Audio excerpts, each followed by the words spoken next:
Assalamualaikum warahmatullahi wabarakatuh.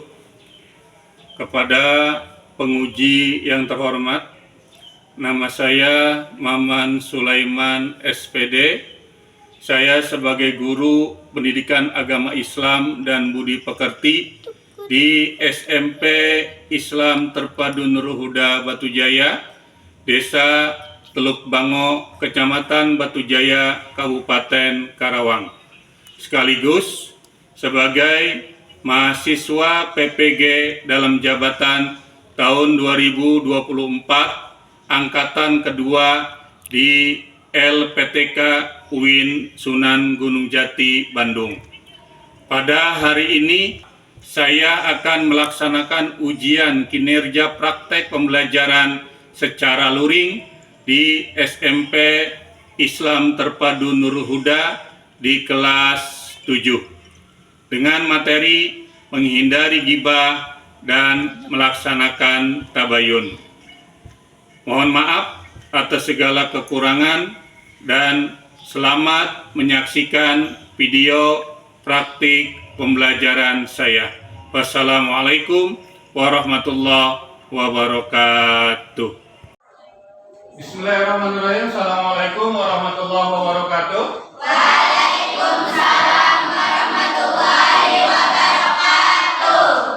Alhamdulillah hamdan katsiran thayyiban mubarakan fi.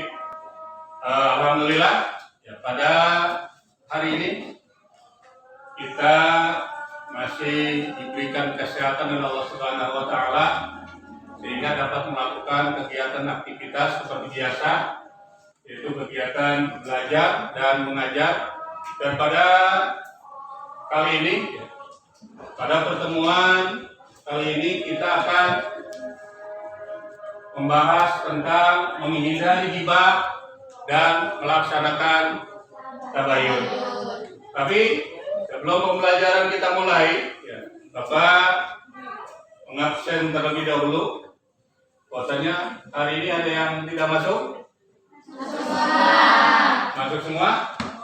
Ya, alhamdulillah kalau masuk semua.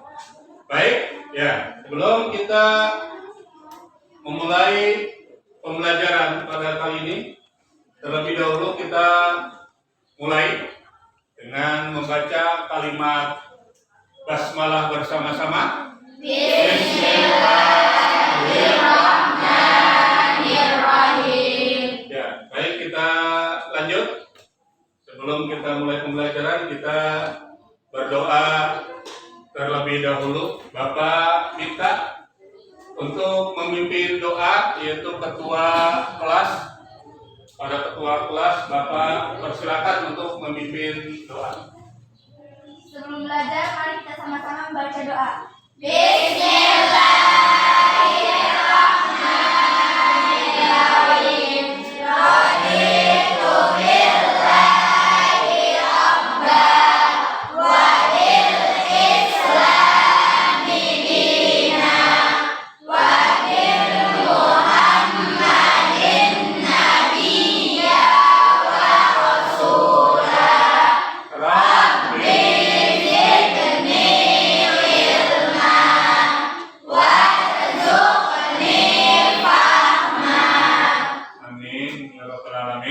Alhamdulillah. Ya, terima kasih. Baik, kita lanjut. Tapi sebelum itu Bapak akan bertanya. Ya, sebelum kita mulai dengan pembelajaran yang sekarang kita akan pelajari, yaitu tentang ghibah.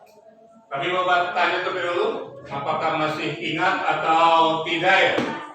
Kemarin kita mempelajari tentang bab apa? Beriman kepada malaikat Allah. Ya. Malaikat itu diciptakan oleh Allah dari apa? Cahaya atau nur. Ada berapa jumlah malaikat yang wajib kita ketahui? 10. Coba sebutkan.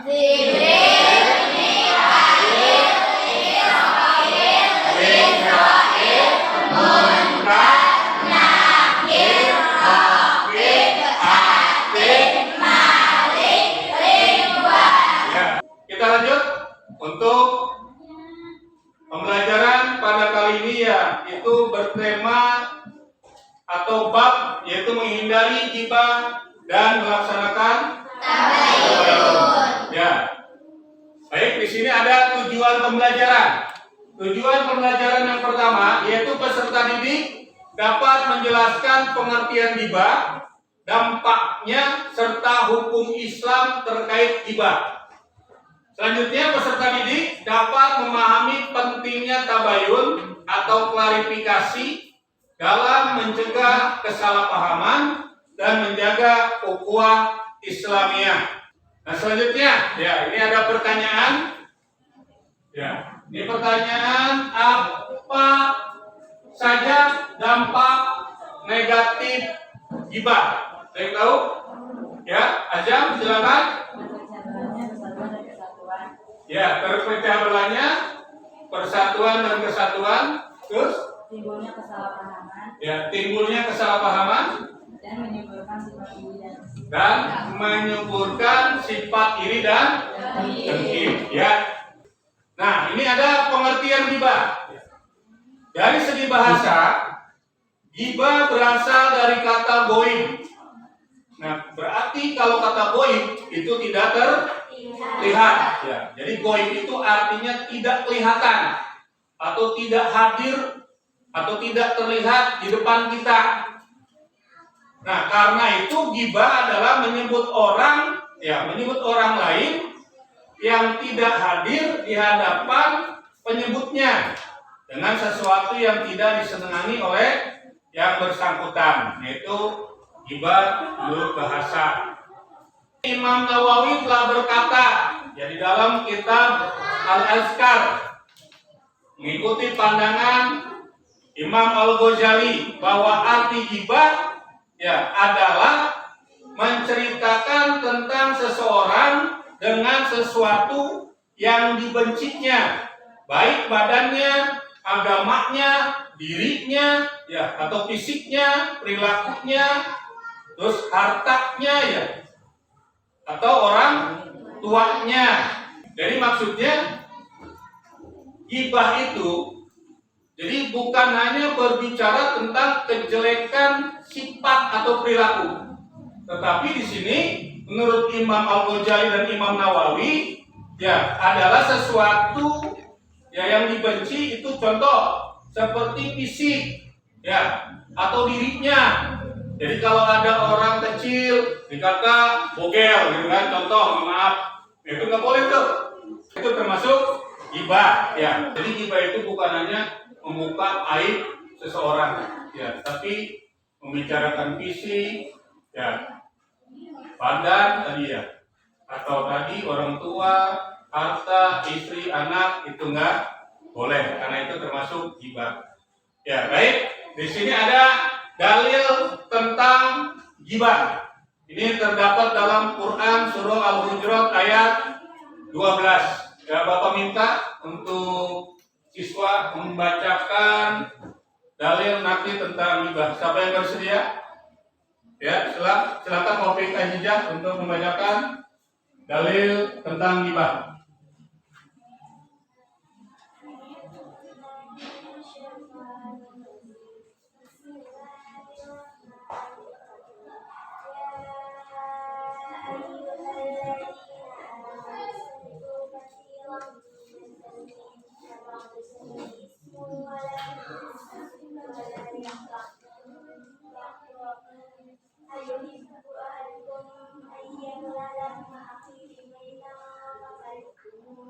Yang mana artinya adalah ya, hai orang-orang yang beriman, jauhilah kebanyakan purbasangka atau kecurigaan, karena sebagian dari purbasangka itu adalah dosa, dan janganlah mencari-cari keburukan orang, dan janganlah menggunjing satu sama lain. Adakah seseorang di antara kamu yang suka memakan daging saudaranya yang sudah mati? Itu adalah dalil dari gibah. Jadi intinya dalil ini menjelaskan ya, Quran surah Al-Hujurat ini menjelaskan bahwasanya kita ya harus menghindari yang namanya gibah. Kenapa?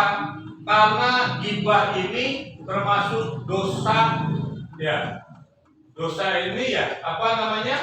Diibaratkan seperti orang yang memakan bangkai saudaranya yang sudah mati. Ya. Baik, selanjutnya ada dampak ghibah. Ya, dampak ghibah yang pertama adalah memecah belah keutuhan dan kerukunan dalam kehidupan bermasyarakat. Yang kedua, menyuburkan sifat iri dan dengki. Ya, ini pun sama. Jadi dampak ghibah itu suka menyuburkan sifat iri dan dengki. Contohnya, kalau ada seseorang yang mempunyai harta banyak, akhirnya orang yang tidak mempunyai harta banyak itu membicarakan kejelekannya, disangkanya hartanya itu adalah bersumber dari harta yang haram. Selanjutnya, menghabiskan waktu pada hal-hal yang tidak produktif.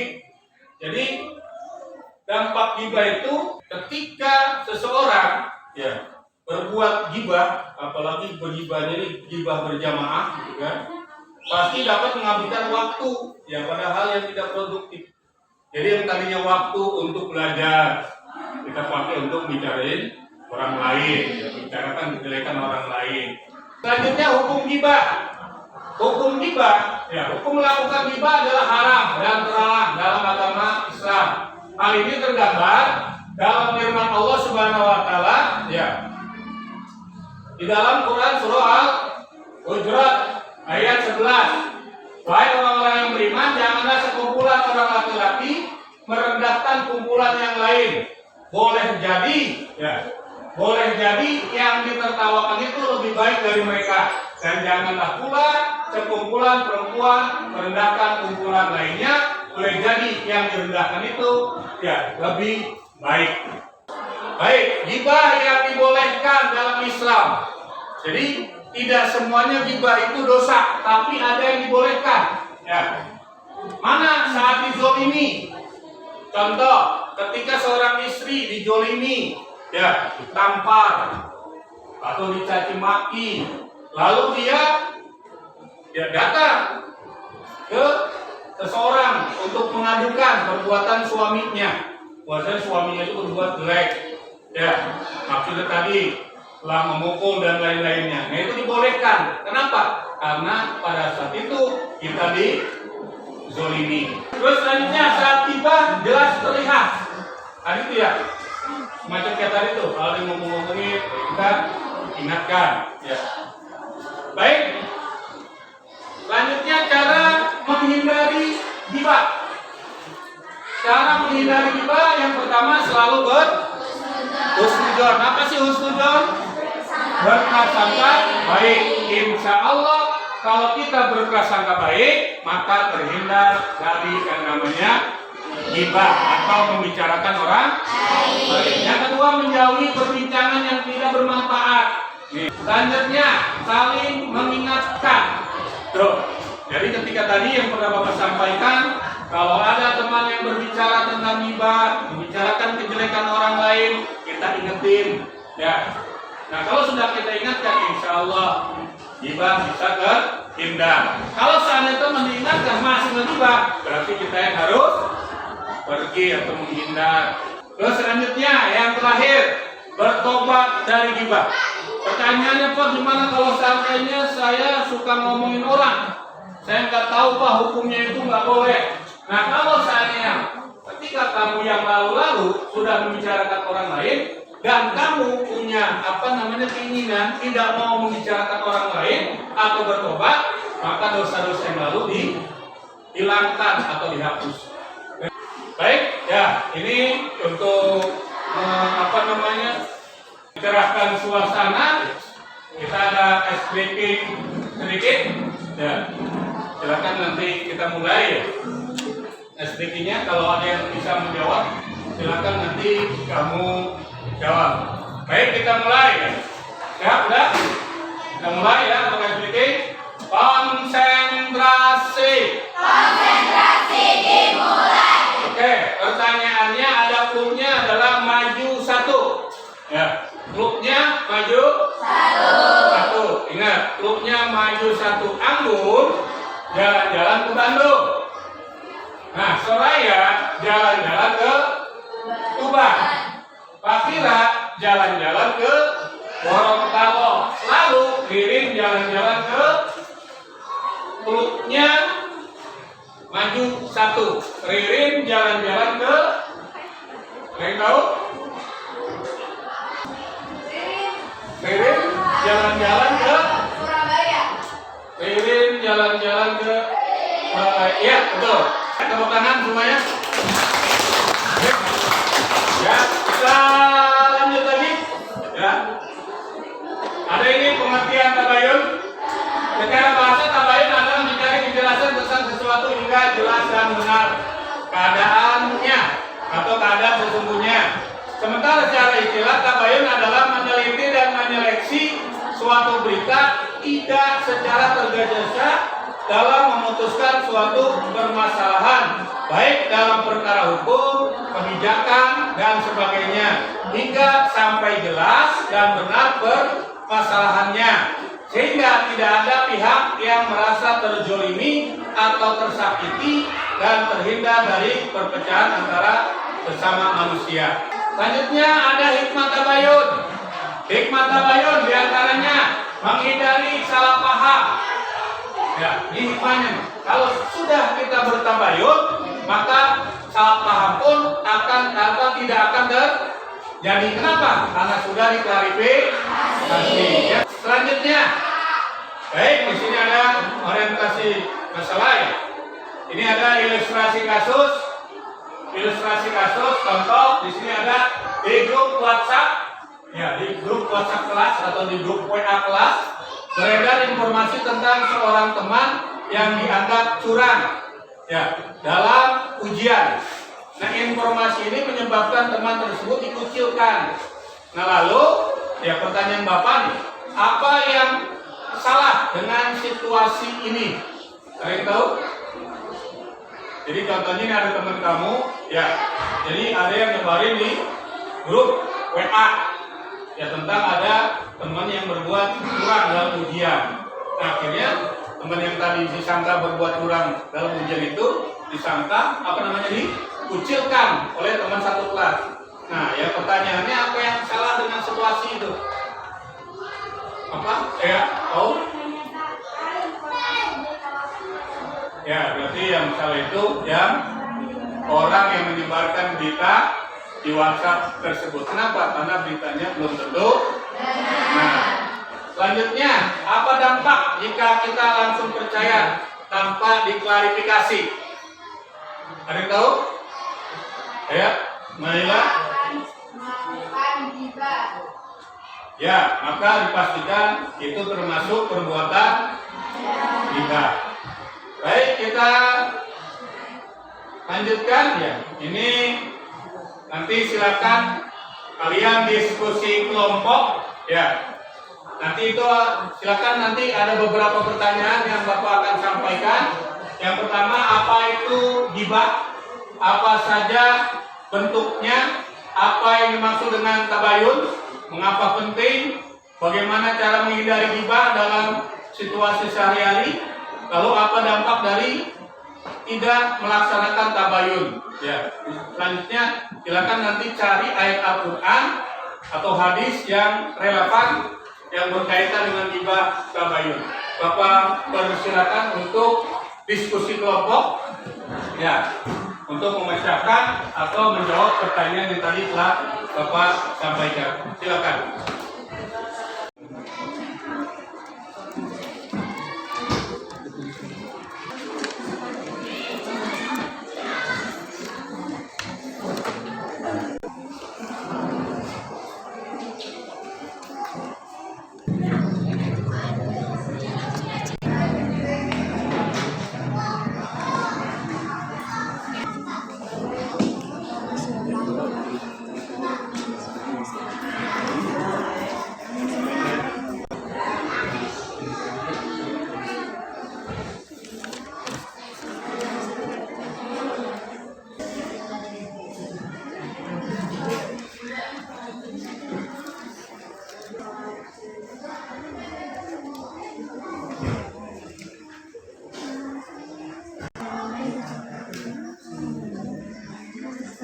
Sudah selesai untuk diskusi kelompok? Sudah, baik.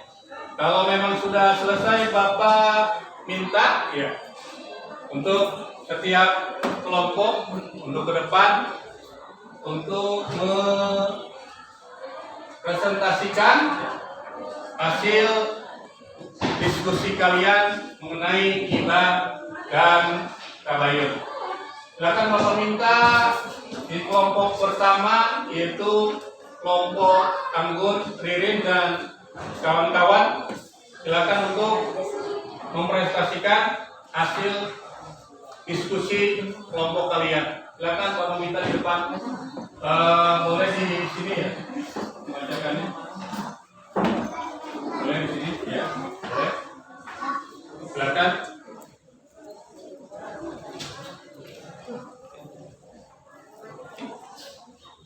Ya, silakan. Assalamualaikum warahmatullahi wabarakatuh. Waalaikumsalam warahmatullahi wabarakatuh. Kami di sini akan mempresentasikan yang Bapak. Ya, silakan. Apa itu ghibah? Apa saja bentuknya? Imam Nawawi rahimahullah menyebutkan ghibah adalah sesuatu yang amat jelek. Assalamualaikum warahmatullahi wabarakatuh. Waalaikumsalam warahmatullahi wabarakatuh. Apa itu ghibah? Apa saja bentuknya? Ghibah itu adalah membicarakan orang lain dan orang yang dibicarakan merasa keberatan atau tidak setuju dengan isi pembicaraan karena aib baginya. Ghibah untuk mengadukan kezaliman, ghibah untuk meminta tolong, ghibah untuk meminta fatwa, ghibah untuk memerintahkan, ghibah terhadap seseorang yang terang-terangan telah berbuat fasik, ghibah untuk menyebut diri seseorang. Yang berkaitan dengan ghibah dan tabayun, surah Al-Hujurat ayat 12.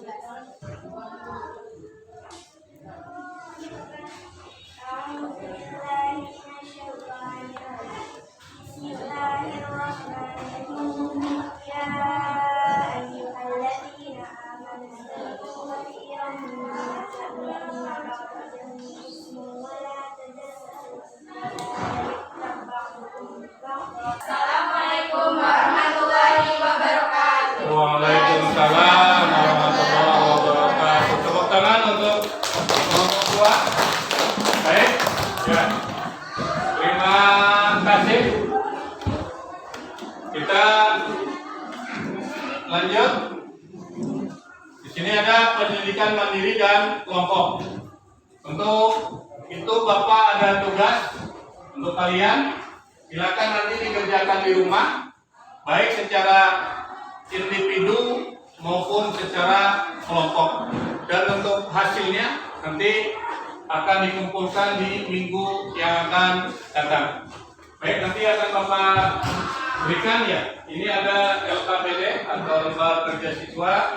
Nanti Bapak berikan satu-satu dan kamu kerjakan baik secara mandiri dan ada juga yang dikerjakan secara kelompok.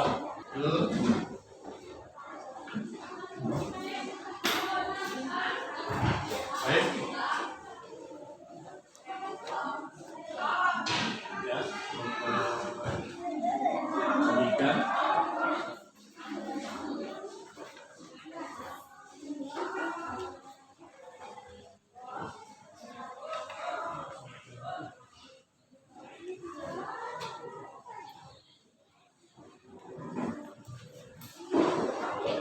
Sebelum kita tutup pembelajaran, kita ada refleksi.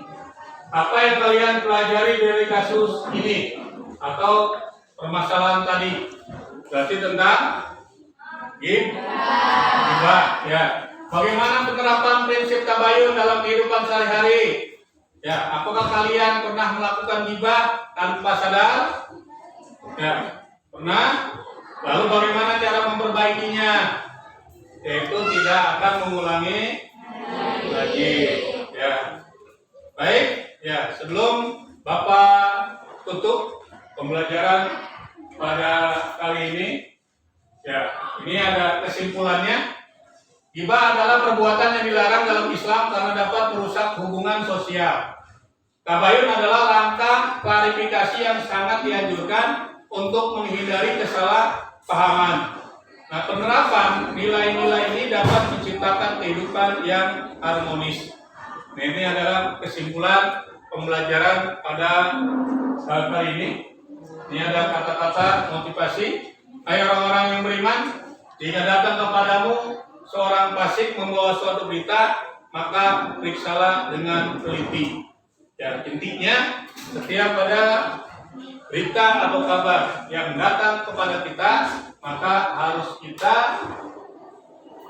kita saling atau kita klarifikasi apakah berita itu benar atau tidak.